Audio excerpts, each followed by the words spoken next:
ഇല്ല, അത് അവരുടെ ഞങ്ങളെ സംബന്ധിച്ചിടത്തോളം ഒരു അത്ഭുതമില്ല ഇതിൽ.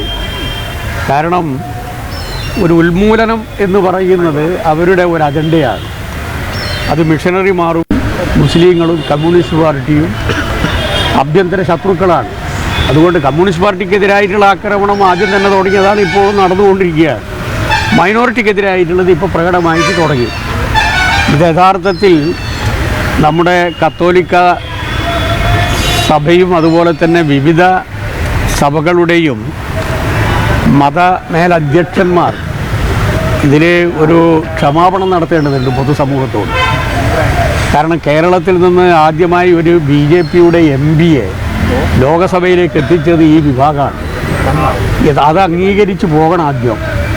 ഞങ്ങൾക്ക് പറ്റിയിട്ടുള്ള തെറ്റിൽ പൊതുവിൽ മതന്യൂനപക്ഷത്തോടും കേരളത്തിലെ മതനിരപേക്ഷ ബോധത്തോടും ഞങ്ങൾ ചെയ്തിട്ടുള്ള വലിയ കടുത്ത അനീതിയാണ് ഞങ്ങൾ ചെയ്തത് എന്ന് ഒരു കുറ്റബോധത്തോടു കൂടി പൊതുസമൂഹത്തിൻ്റെ മുമ്പിൽ അവർ ക്ഷമാപണം നടത്തണം.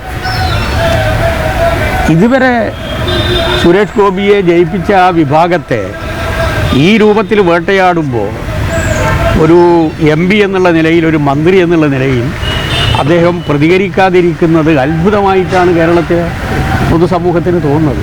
അപ്പം ഞങ്ങളെ സംബന്ധിച്ചിടത്തോളം പ്രശ്നം ഇല്ല. കാരണം ഞങ്ങളിത് ആദ്യം പ്രതീക്ഷിച്ചതാണ്. ഇപ്പോൾ ആദ്യം വിചാരിച്ചത് എന്താ, ഇതോടുകൂടി പ്രശ്നം തീർന്നു എന്നല്ലേ. ഇപ്പോൾ ഈ സെയിലും തുടങ്ങി.